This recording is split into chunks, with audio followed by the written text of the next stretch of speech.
Hello everyone, welcome to our channel. ഞാൻ Kaveri S, consultant psychologist ആണ്. ഇന്ന് ഞാൻ സംസാരിക്കാൻ പോകുന്നത് ഒരു വർഷം മുമ്പ് എൻ്റെ അടുത്ത് വന്ന ഒരു കപ്പിൾ കേസിനെ കുറിച്ചാണ്. കേസ് ഡിസ്കഷനിലേക്ക് പോകുമ്പോൾ കോൺഫിഡൻഷ്യാലിറ്റി മെയിൻറ്റെയിൻ ചെയ്യുന്നത് ഇമ്പോർട്ടന്റ് ആണെന്നുള്ളത് കൊണ്ട് അവരുടെ പേരും അവരുടെ സ്റ്റോറിയും കുറച്ച് ചേഞ്ചസ് വരുത്തിയാണ് ഞാൻ നിങ്ങളുടെ മുമ്പിൽ പ്രസന്റ് ചെയ്യുന്നത്. ഒരു വർഷം മുമ്പ് മീരയും രാഗേഷും എൻ്റെ അടുത്ത് വരുമ്പോൾ മീരയ്ക്ക് 30 വയസ്സും രാഗേഷിന് 37 വയസ്സുമായിരുന്നു പ്രായം. മീര ഒരു പ്രൈവറ്റ് സ്കൂളിൽ പഠിപ്പിക്കുന്ന ടീച്ചറായിരുന്നു. രാഗേഷ് സ്വന്തമായിട്ട് ബിസിനസ് ചെയ്യായിരുന്നു. മീര കോളേജിൽ പഠിക്കുന്ന കാലഘട്ടത്തിലാണ് രാഗേഷിനെ ആദ്യമായിട്ട് കാണുന്നത്. അവരുടെ റിലേഷൻഷിപ്പ് വീട്ടിൽ അവതരിപ്പിച്ചപ്പോൾ ആദ്യം വീട്ടുകാർക്ക് ഒരു ലവ് മാരേജ് എന്നൊക്കെ പറഞ്ഞപ്പോൾ എതിർപ്പുണ്ടായിരുന്നെങ്കിലും രാഗേഷുമായിട്ട് ഇന്ററാക്ട് ചെയ്ത് കഴിഞ്ഞപ്പോൾ അവരുടെ ആ എതിർപ്പ് മാറി.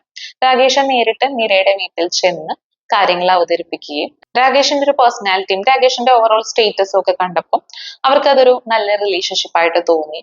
ആ സമയത്ത് മീരയുടെ അമ്മ മീരയോട് പറഞ്ഞൊരു കാര്യമാണ്, നീ നിന്റെ ദേഷ്യവും വാശിയൊക്കെ കുറച്ച് കുറയ്ക്കണം. അത് നല്ലൊരു പയ്യനാണ്, നിന്നെ അവൻ ഒരുപാട് സ്നേഹിക്കുന്നുണ്ട്, അവന് നീയായിട്ടൊരു ബുദ്ധിമുട്ട് ഉണ്ടാക്കരുത് എന്നാണ് മീരയുടെ അമ്മ മീരയോട് പറഞ്ഞത്. അപ്പൊ നമ്മളൊന്ന് ഓർക്കണം, അത്രയും ഒരു ഇംപ്രഷൻ രാഗേഷിന് മീരയുടെ അമ്മയുടെ മനസ്സിൽ ഉണ്ടാക്കാൻ കഴിഞ്ഞു.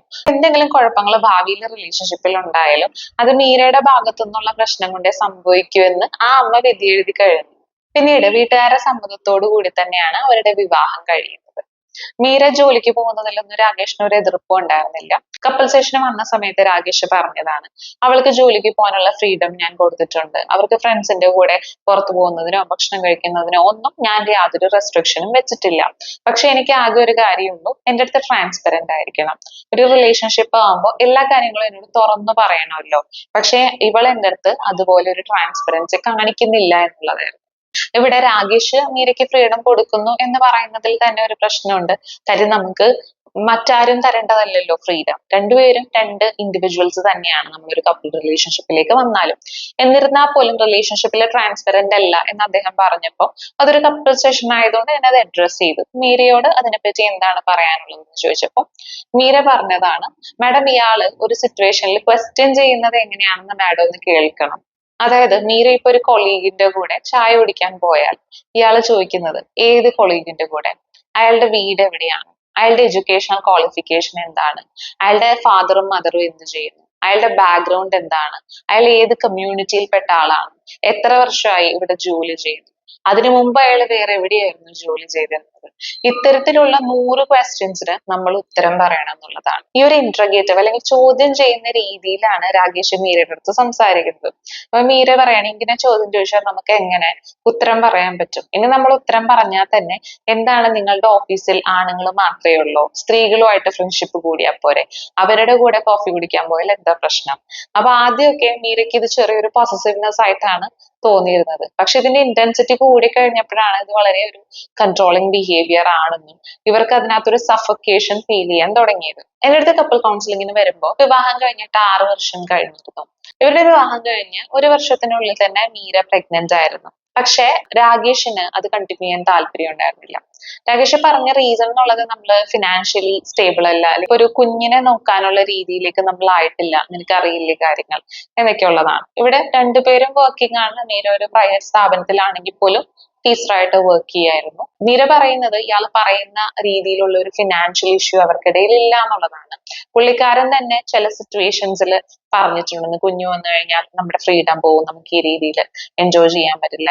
ഇവിടെ ആക്ച്വലി രണ്ട് കപ്പിൾസിന് ഒരു കുഞ്ഞ് വേണ്ട എന്നാണ് തീരുമാനമെങ്കിൽ അതിനുള്ള അവകാശം ഉണ്ട് കേട്ടോ. അതൊന്നും മറ്റൊരാളോ ഒരു തെറപ്പിസ്റ്റോ ചോദ്യം ചെയ്യേണ്ട കാര്യമില്ല. പക്ഷെ ഇവിടെ ഒരു സ്ത്രീക്ക് ആവശ്യമാണ്, പുരുഷന് അത് താല്പര്യമില്ല എന്ന് വരുമ്പോൾ ഫോഴ്സ്ഫുള്ളി അവരെ കൊണ്ട് അബോർഷൻ ചെയ്യിപ്പിക്കുമ്പോഴൊക്കെയാണ് പ്രശ്നം. പിന്നെ ഇൻ കേസ് രണ്ടുപേർക്കും ഇത്തരത്തിൽ രണ്ടഭിപ്രായമാണെങ്കിൽ അത് നമ്മൾ കല്യാണത്തിന് മുമ്പ് തന്നെ ഡിസ്കസ് ചെയ്യുന്നതാണ് എന്തുകൊണ്ടും നല്ലത്, പ്രത്യേകിച്ച് ഒരു ലവ് മാരേജ് ആവുമ്പോൾ.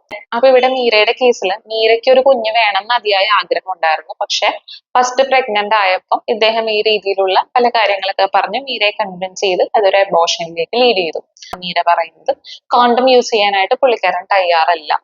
മീരയുടെ അടുത്ത് പറയുന്നത് ഐപ്പില് കഴിക്കാനൊക്കെയാണ്. പക്ഷെ നമുക്കതൊരു റെഗുലർലി ഐപ്പില് കഴിക്കുക എന്നുള്ളത് ഒരു കോൺട്രാസെപ്റ്റീവ് മെത്തേഡായിട്ട് ഉപയോഗിക്കാൻ പറ്റില്ല. അതൊരു എമർജൻസി കോൺട്രാസെപ്ഷൻ ആണല്ലോ. നമുക്ക് മറ്റൊരു കോൺട്രാസെപ്ഷൻ എടുക്കാൻ പറ്റിയില്ല എന്നുണ്ടെങ്കിൽ നമ്മൾ ഉപയോഗിക്കേണ്ട ഒരു എമർജൻസി കോൺട്രാസെപ്ഷൻ ആണല്ലോ ഐപ്പിൽ. അതൊരു റെഗുലർ മെത്തേഡായിട്ട് ഫോളോ ചെയ്യാൻ പറ്റില്ല. അപ്പൊ നമ്മൾ ഫാമിലി പ്ലാനിങ് ചെയ്യുന്ന സമയത്ത് മറ്റെന്തെങ്കിലും സ്ഥിരമായിട്ട് നമുക്ക് എന്ത് ചെയ്യാൻ പറ്റും എന്നുള്ളത് രണ്ടുപേരും പ്ലാൻ ചെയ്ത ഡിസിഷൻ എടുക്കേണ്ടതാണ്. അല്ലെങ്കിൽ ഇവിടെ കോൺസിക്വൻസ് അനുഭവിക്കുന്നത് ആ ഫീമെയിൽ പാർട്ട്ണർ മാത്രമാണ്.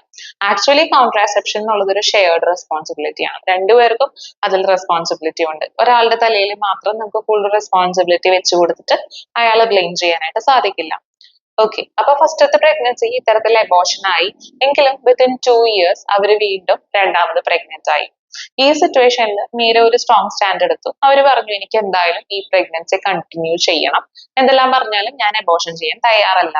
ഇങ്ങനെ ഒരു സ്ട്രോങ് സ്റ്റാൻഡ് മീര എടുത്തപ്പോൾ രാകേഷ് പൊട്ടിത്തെറിച്ചു. പുള്ളിക്കാരന് അതൊട്ടും ആക്സെപ്റ്റ് ചെയ്യാൻ പറ്റിയില്ല. ഇവരെ ഒരുപാട് വേർബൽ അബ്യൂസ് ചെയ്തു. എന്നിട്ടും മീര വഴങ്ങുന്നില്ല എന്ന് കണ്ടപ്പോൾ പിന്നെ സൈലന്റ് ട്രീറ്റ്മെന്റ് ആയിരുന്നു. 2 ആഴ്ചത്തേക്ക് മീരയോട് മിണ്ടിയിട്ടേ ഇല്ല. അപ്പൊ ഇങ്ങനത്തെ ഒരു സിറ്റുവേഷനിൽ നമ്മൾ ആലോചിക്കണം, പ്രഗ്നൻസി ടൈം എന്ന് പറയുമ്പോൾ നമ്മൾ പാർട്ട്ണറുടെ ഒരു അഫെക്ഷനും കെയറും ഒക്കെ എക്സ്പെക്ട് ചെയ്യുന്ന ഒരു സിറ്റുവേഷൻ ആണ്. അത് കിട്ടുന്നില്ല എന്ന് മാത്രമല്ല, പകരം ഇമോഷണൽ അബ്യൂസ് ആണ് ആ സമയത്ത് അനുഭവിക്കേണ്ടി വരുന്നത്. പിന്നീട് ഈ സ്ട്രാറ്റജിയും വർക്ക് ആവുന്നില്ല എന്ന് മനസ്സിലായപ്പോൾ രാകേഷ് സ്നേഹത്തിൽ വീണ്ടും മീരയുടെ അടുത്ത് പെരുമാറാൻ തുടങ്ങി. വളരെ അഫെക്ഷനോട് കൂടി മീരയുടെ അടുത്ത് പറഞ്ഞു, നമുക്ക് പറ്റുന്ന ഒരു സാഹചര്യത്തിൽ എന്തായാലും ട്രൈ ചെയ്യാം. ഇപ്പോഴത്തെ സിറ്റുവേഷൻ ഇതായതുകൊണ്ടാണ്, നിന്റെ ജോലിനെ അത് എഫക്ട് ചെയ്യില്ല. നിനക്ക് സ്റ്റേബിൾ ആയിട്ടുള്ള ഒരു ജോലി കിട്ടിയിട്ടാണെങ്കിൽ നമുക്ക് മെറ്റേണിറ്റി ലീവും അതിന്റെ ബെനിഫിറ്റ്സ് ഒക്കെ എടുക്കാലോ. നീ PSC ടെസ്റ്റ് ഒക്കെ പ്രിപ്പയർ ചെയ്യല്ലേ. അപ്പൊ അത്തരത്തിലുള്ള കാര്യങ്ങളൊക്കെ പറഞ്ഞ് മീരയെ കൺവിൻസ് ചെയ്തു. അപ്പൊ രാകേഷിന്റെ ഈ ഒരു സ്നേഹത്തോടെയുള്ള ഒരു അപ്രോച്ചിൽ മീര വീണ്ടും വീണു. അബോർഷന്റെ സമയത്തും അത് കഴിഞ്ഞിട്ട് മീരനെ കെയർ ചെയ്യേണ്ട സിറ്റുവേഷനിലും ഒക്കെ രാകേഷ് വളരെ നല്ല രീതിയിൽ അവരെ കെയർ ചെയ്യുകയും ചെയ്തു. പക്ഷെ പിന്നീട് ഇത് കഴിഞ്ഞപ്പോഴേക്കും വിത്തിൻ 1 to 2 months രാകേഷിന്റെ പഴയ പാറ്റേൺ തിരിച്ചു വരാൻ തുടങ്ങി. അപ്പൊ അവർക്ക് മനസ്സിലായി ഇയാൾ ചേഞ്ച് ചെയ്യാൻ പോകുന്നില്ല. There is something wrong in ആ റിലേഷൻഷിപ്പ് എന്നുള്ളത്. മീര രാകേഷിനോട് പറഞ്ഞു, എനിക്ക് ഇങ്ങനെ മുന്നോട്ട് പോകാൻ പറ്റില്ല, ഞാൻ പറയുന്നത് നിങ്ങൾ എടുക്കണ്ട, നമുക്കൊരു കപ്പിൾ കൗൺസിലിങ്ങിന് പോവാന്ന്. പക്ഷെ രാകേഷ് വില്ലിങ് ആയില്ല. എനിക്ക് അതിന്റെ ഒന്നും ആവശ്യമില്ല, നിനക്ക് എന്തെങ്കിലും പ്രശ്നം ഉണ്ടെങ്കിൽ നീ കൗൺസിലിങ്ങിന് പോയിക്കോളൂ എന്നുള്ളതാണ് രാകേഷ് കൊടുത്ത മറുപടി. മീര നിരന്തരം ട്രൈ ചെയ്തിട്ടും പറ്റാണ്ടായപ്പോൾ മീര സ്വന്തം വീട്ടിലേക്ക് മാറുകയും ഒരു കപ്പിൾ കൗൺസിലിങ്ങിന് വന്നാലല്ലാതെ തിരിച്ച് രാകേഷിന്റെ അടുത്തേക്ക് വരില്ലെന്നും ഒരു റിലേഷൻഷിപ്പ് കണ്ടിന്യൂ ചെയ്യില്ലെന്നും സ്ട്രോങ് ആയിട്ട് പറഞ്ഞു. ആ സമയത്താണ് മീര തിരിച്ചു വരാൻ വേണ്ടി മാത്രം അദ്ദേഹം ഒരു കപ്പിൾ സെഷനിലേക്ക് വരുന്നത്. നമ്മുടെ അടുത്ത് കൗൺസിലിങ്ങിന് വന്നതിന് ശേഷം രാകേഷിന്റെ present and past behaviour analyse ചെയ്തപ്പോൾ മീര പറഞ്ഞ കാര്യങ്ങൾ കൺസിഡർ ചെയ്യുകയും രാകേഷിന്റെ ചൈൽഡ്ഹുഡ് എക്സ്പീരിയൻസ് മനസ്സിലാക്കുകയും ചെയ്തപ്പോൾ എനിക്ക് മനസ്സിലായി രാകേഷിന് നാർസിസിസ്റ്റിക് പേഴ്സണാലിറ്റി ഡിസോർഡർ ആണ്. രാകേഷ് ചേഞ്ച് ചെയ്യാൻ തയ്യാറായിരുന്നില്ല. സ്വാഭാവികമായിട്ടും ഒരു ടോക്സിക് റിലേഷൻഷിപ്പ്, അബ്യൂസീവ് റിലേഷൻഷിപ്പ് നമ്മൾ നോക്കുമ്പോൾ ആ അബ്യൂസീവ് പാർട്ട്ണറിന് ചേഞ്ച് ചെയ്യാനുള്ള വില്ലിങ്നെസ് ഉണ്ടാവാറില്ല. പക്ഷെ വിക്ടിം ആയിട്ട് നിൽക്കുന്ന ആള് അത്രയും നാൾ ഒരു അബ്യൂസീവ് റിലേഷൻഷിപ്പിൽ ആയതുകൊണ്ട് ഒരുപക്ഷെ ഒരു ട്രോമ ബോണ്ടിങ്ങിലായിരിക്കാം, അല്ലെങ്കിൽ അവരുടെ സെൽഫ് എസ്റ്റീം വളരെയധികം ഡാമേജ് ചെയ്യപ്പെട്ടിട്ടുണ്ടായിരിക്കാം. അതുകൊണ്ട് തന്നെ വിക്ടിം ഹെൽപ്പ് എടുക്കുക എന്നുള്ളതും ഇമ്പോർട്ടന്റ് ആയിട്ടുള്ള ഒരു ആസ്പെക്ട് ആണ്. നമ്മൾ ആ ഒരു വിക്ടിം സ്റ്റേറ്റിൽ നിന്ന് ഒരു സർവൈവർ എന്നുള്ള ഒരു സ്റ്റേറ്റിലേക്ക് മൂവ് ചെയ്യേണ്ടതുണ്ട്. മീര എന്റെ സജഷൻ അനുസരിച്ച് 1 വർഷം നമ്മുടെ അടുത്ത് സൈക്കോതെറാപ്പി കണ്ടിന്യൂ ചെയ്തു. നല്ല രീതിയിലുള്ള പ്രോഗ്രസ് 1 വർഷം കൊണ്ട് മീരയ്ക്ക് ഉണ്ടായിട്ടുണ്ട്. ഒരു ലോങ് ടേം തെറപ്പിക്ക് ശേഷമാണ് മീര ആ റിലേഷൻഷിപ്പിൽ നിന്ന് ബ്രേക്ക് ചെയ്യാം എന്നുള്ളൊരു ഡിസിഷൻ എടുക്കുന്നത്. ഇപ്പോഴും അവർ ഡിവോഴ്സ്ഡ് അല്ല. മീരയ്ക്ക് ട്രസ്റ്റ് ചെയ്യാൻ പറ്റുന്ന ഒരു അഡ്വക്കേറ്റിനെ എന്തായാലും കിട്ടി. അത് വളരെ നല്ലൊരു ഫാക്ടർ ആയിട്ടാണ് ഞാൻ കാണുന്നത്. ഇവിടെ എല്ലാവരും ഒരു സെപ്പറേഷനിലേക്കോ ഡിവോഴ്സിലേക്കോ പോകണമെന്നൊന്നും ഞാൻ പറയില്ല കേട്ടോ. ഇവര് ഡിവോഴ്സ് ചെയ്യാന്നുള്ളത് മീര ഹീൽ ചെയ്തതിനു ശേഷം മീര തന്നെ എടുത്ത ഒരു ഡിസിഷൻ ആയിരുന്നു. പക്ഷെ ചില ക്ലയൻസ് നമ്മളടുത്ത് വരുമ്പോൾ തന്നെ പറയും, എനിക്ക് എങ്ങനെ അയാളുമായിട്ട് ബൗണ്ടറീസ് സെറ്റ് ചെയ്യാന്നുള്ളത് അറിഞ്ഞാൽ മതി, എനിക്ക് അയാളുടെ അടുത്ത് നിന്ന് സെപ്പറേറ്റഡ് ആവണ്ട, എനിക്ക് അയാളുടെ കൂടെ തന്നെ ജീവിച്ചാൽ മതി എന്നുള്ളത്. അപ്പൊ അത് ഓരോ ക്ലയൻസിന്റെ ഡിസിഷൻ ആണ്. അതുപോലെ ഓരോരുത്തരുടെ സാഹചര്യങ്ങൾ അനുസരിച്ചിരിക്കും അവർക്ക് ആ വ്യക്തിയുടെ കൂടെ തന്നെ നിൽക്കേണ്ടി വരുമോ അല്ലെങ്കിൽ സെപ്പറേറ്റഡ് ആവേണ്ടി വരുമോ എന്നുള്ളത്. അത് ഒരു ഇൻഡിവിജ്വൽ ചോയ്സ് ആണ്. നിങ്ങൾക്ക് സെപ്പറേറ്റഡ് ആവണം എന്നുണ്ടെങ്കിൽ അങ്ങനെ ആകും. പക്ഷെ നമ്മൾ ഒരു വ്യക്തിയുടെ കൂടെ നിൽക്കാനാണെങ്കിലും സെപ്പറേറ്റഡ് ആകാനാണെങ്കിലും രണ്ടാണെങ്കിലും നമ്മളുടെ അറ്റാച്ച്മെന്റ് ഇഷ്യൂസ് ഓവർകം ചെയ്യാന്നുള്ളത്, നമ്മളുടെ സെൽഫ് എസ്റ്റീം ബിൽഡ് ചെയ്യാന്നുള്ളതെല്ലാം ഇമ്പോർട്ടന്റ് ആയിട്ടുള്ള ഫാക്ടർ തന്നെയാണ്. എന്തൊക്കെ ഒരു കപ്പിൾ റിലേഷൻഷിപ്പ് എന്ന് പറഞ്ഞാൽ നമ്മൾ രണ്ടുപേരും 2 ഇൻഡിപെൻഡന്റ് ആയിട്ടുള്ള വ്യക്തികളാണ്. ഒരാളെ ഡിപ്പെൻഡ് ചെയ്തുകൊണ്ടോ അല്ലെങ്കിൽ അയാളുടെ മേലെ അഡിക്റ്റഡ് ആയിക്കൊണ്ടോ അല്ല നമ്മളൊരു റിലേഷൻഷിപ്പിൽ നിൽക്കേണ്ടത്. മനസ്സിലാക്കുക, നമ്മളെ തന്നെ സാക്രിഫൈസ് ചെയ്തുകൊണ്ട് നമ്മൾ നിൽക്കുന്ന ഒരു റിലേഷൻഷിപ്പ് നമ്മുടെ സെൽഫ് എസ്റ്റീമിനെ ഇത്രയധികം ഡാമേജ് ചെയ്യിപ്പിക്കുന്ന ഒരു റിലേഷൻഷിപ്പിൽ ലവ് അല്ല ഉള്ളത്. അതിനെ നമ്മൾ ട്രോമ ബോണ്ടിങ്, സ്റ്റോക്ക്ഹോം സിൻഡ്രോം തുടങ്ങിയ പേരുകളിട്ടാണ് വിളിക്കുന്നത്. ഞാനിപ്പോ പറഞ്ഞ സ്റ്റോറി എത്ര പേർക്ക് റിലേറ്റ് ചെയ്യാൻ പറ്റുന്നുണ്ടെന്ന് എനിക്കറിയില്ല. നിങ്ങൾ കമന്റ് ബോക്സിലൂടെ അറിയിക്കൂ. നിങ്ങൾ എപ്പോഴെങ്കിലും ഇത്തരത്തിലുള്ള ഒരു ടോക്സിക് റിലേഷൻഷിപ്പിൽ പെട്ടുപോയിട്ടുണ്ടോ? നിങ്ങൾക്ക് അതിൽ നിന്ന് സർവൈവ് ചെയ്യാൻ പറ്റിയോ? Remember, if love should cost you your self respect, it is not love, it is self abandonment. അടുത്തൊരു വീഡിയോ ആയിട്ട് കാണാം. അതുവരെ bye from our channel. Thank U.